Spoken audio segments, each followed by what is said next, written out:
the Minister of Foreign Affairs of Mexico.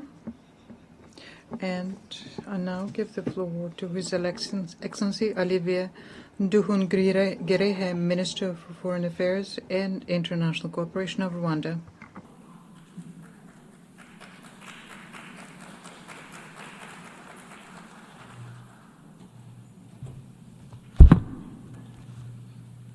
Your Excellency Annalena Baerbock, President of the 80th General Assembly, Your Excellency Antonio Guterres, Secretary General of the United Nations, Excellencies, Heads of Delegation, ladies and gentlemen, good evening.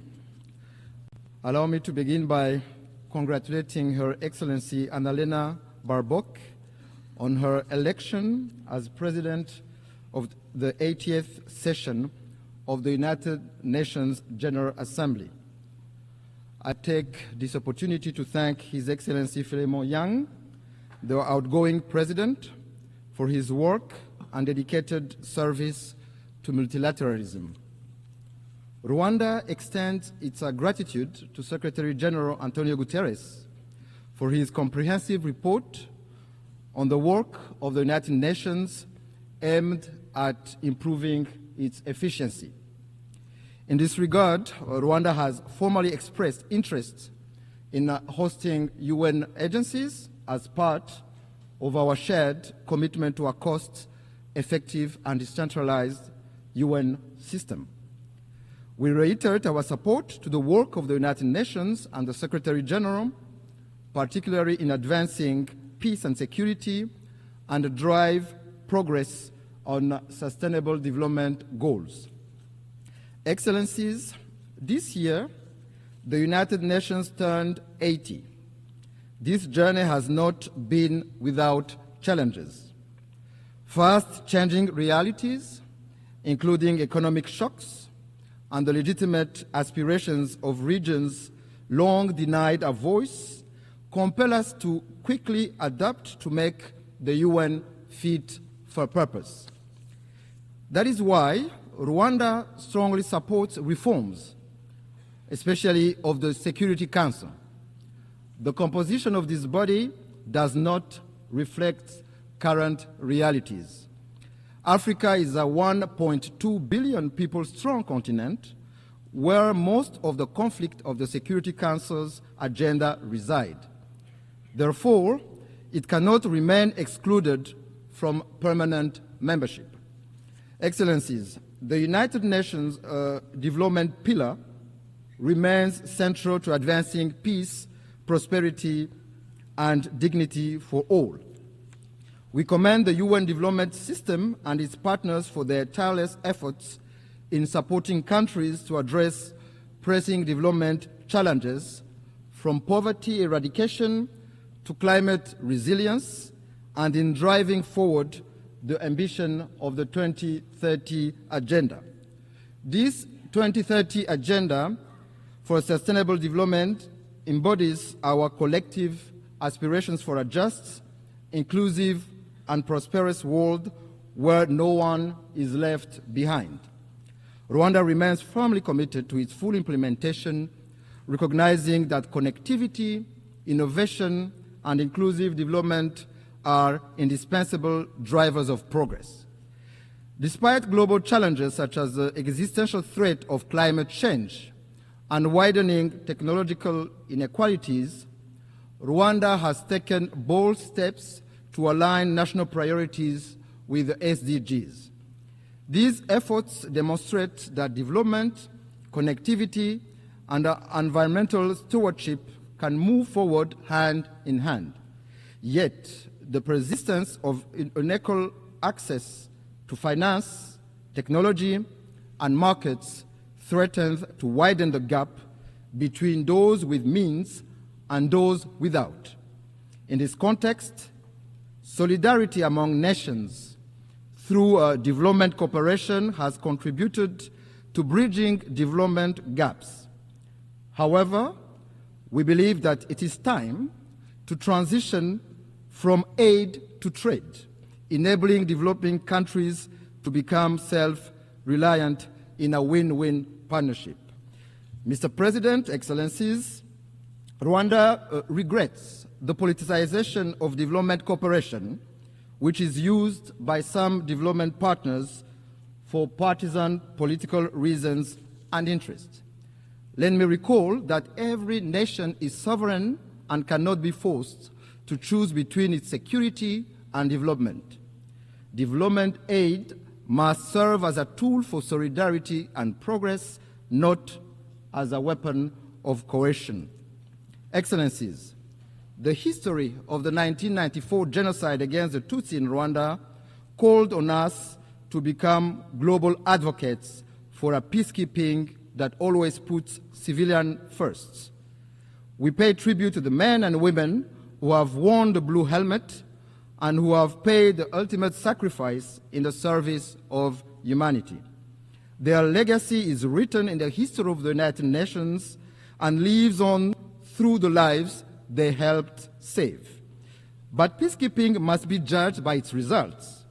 For the sake of the millions who look to the UN for protection, we must ensure that peacekeeping remains true to its purpose.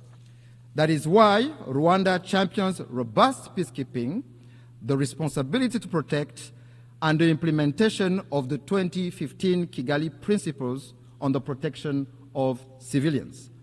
Moreover, Rwanda has led calls for sustainable peace financing, both in Africa and globally. Among milestone achievements is the revitalization of the African Union Peace Fund, which now mobilizes over $400 million. As a direct result, the Security Council decided to finance 3/4 of African Union peace operations for the first time.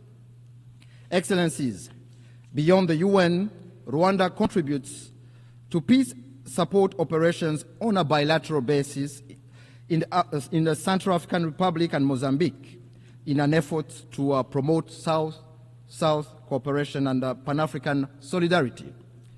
Major progress has been recorded in both countries in the restoration of state authority, capacity building of local security forces, and the fight against terrorism. Excellencies, I may recall that the United Nations was established to spare succeeding generations from the scourge of war. Yet, 80 years on, conflicts continue to erupt across every continent. Rwanda firmly maintains that for most of those conflicts, lasting peace cannot be achieved through military means. We have consistently held that only genuine, good faith dialogue offers a sustainable path towards global peace. However, peacekeeping alone is not enough. Too often, we deplore relapse into conflict because its root causes were not properly addressed. Prevention, mediation, and effective peace building must be our first resort. This lesson is particularly urgent for the Great Lakes region of Africa. The current conflict in Eastern DRC is not new. It is rooted in decades of bad governance, marginalization and persecution of minorities, genocide ideology, and a persistent colonial legacy. Rwanda believes that peace in Eastern DRC is in everyone's best interest. Our goal has always been, and will remain, the security and well-being of Rwandans and the people of our region. In June this year, Rwanda and the DRC signed a peace agreement in Washington. It provides for a comprehensive framework encompassing security, political, and economic components. This achievement was made possible thanks to the strong leadership of His Excellency President Donald Trump of the United States and of His Highness Sheikh Tamim bin Hamad Al Thani, Emir of the State of Qatar, whose vision for peace and prosperity in our region, Rwanda fully shares. We also acknowledge the vital role played by African-led initiatives, notably the joint EAC-SADC process, supported by the African Union mediation for their efforts in favor of peace. Nevertheless, since the signing of this peace agreement, progress has been moving slowly. While promising meetings are taking place in Washington to implement the June peace agreement, the situation on the ground remains deeply troubling. The DRC's renewed militarization, coupled with its continued collaboration with genocidal and UN-sanctioned armed groups, such as the DRC-backed FDLR and Wazalendo militias, and the deployment of attack drones and fighter jets against civilian populations, particularly the Banyamulenge and other Congolese Tutsi, underscore the gravity of the crisis. This goes against the letter and spirit of the Washington Peace Agreement. Additionally, this coalition is supported by foreign forces, including mercenaries, in clear violation of the 1977 OAU Convention and the 1989 UN Convention against the use of mercenaries. Rwanda condemns these developments and calls on the DRC to reject the military solution and implement in good faith the Washington Peace Agreement, which is a golden opportunity to end this conflict that has lasted for far too long. Excellency, since 1999, the United Nations has maintained a robustly mandated peacekeeping mission in the Democratic Republic of Congo, named MONUSCO, to help address the crisis. Yet, despite its efforts, the mission has not succeeded in halting the proliferation of armed groups, especially the eradication of the DRC-backed FDLR. Instead, MONUSCO has ended up working alongside a military coalition that includes the FDLR, going against more than 20 Security Council resolutions calling for the neutralization of that group. There is an urgent need to review the legal conformity of MONUSCO's mandate. Of particular concern to Rwanda is the emergence of Wazalendo militia, armed and supported by the DRC government, which are committing countless abuses, including burning down whole villages of Congolese Tutsi, lynching and burning alive civilians and military officers, as well as arming children for ethnic cleansing. Their brutality, methods, and ideology bear an alarming resemblance to that of the genocidal militia of 1994 in Rwanda. Strong action is needed to put an end to this dangerous development before it is too late. Excellencies, human rights are a major pillar of the United Nations. Rwanda rose from the ashes of the genocide in 1994 by placing human dignity, unity, and accountability at the center of our governance. We thank the United Nations for establishing the International Day of Reflection of the 1994 genocide against the Tutsi, commemorated every April 7th. We also thank the Secretariat and the many member states who have established genocide memorials on their soil as a lasting pledge to never forget. Equally, we commend the work of the International Criminal Tribunal for Rwanda and the residual mechanism for prosecuting genocide perpetrators. However, Rwanda is deeply concerned about the persistence of genocide ideology and related crimes in Eastern DRC under the watch of the international community and the UN itself. We call on the international community to not turn a blind eye once more for what is clear to see. The targeting, persecution, and massacre of Congolese Tutsi, including the Banyamulenge community, amounts to crimes against humanity which have all the early warning signs of a genocide. Indeed, genocide follows a pattern. It follows clear stages. It is not an umbrella term. It is defined by international law. Genocide targets a specific group for who they are, with the intent to exterminate them as such. In this regard, no amount of calculated cynicism can rewrite the truth and recast perpetrators as victims or victims as perpetrators. These are denialist behaviors often deployed by perpetrators. In the same vein, no claims from a government arming a genocidal militia will change the facts of history.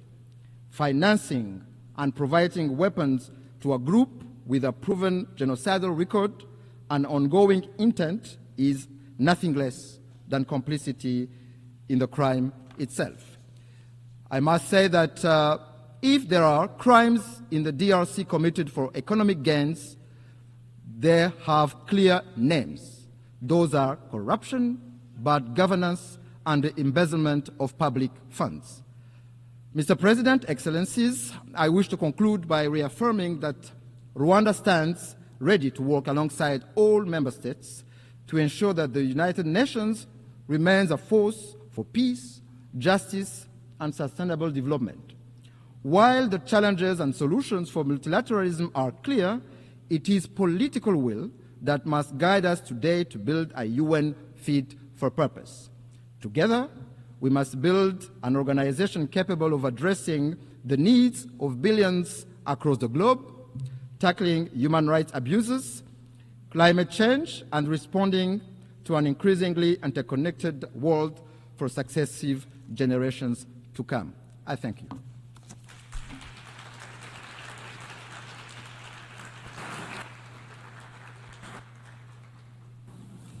Je remercie. I wish to thank the Minister for Foreign Affairs and International Cooperation.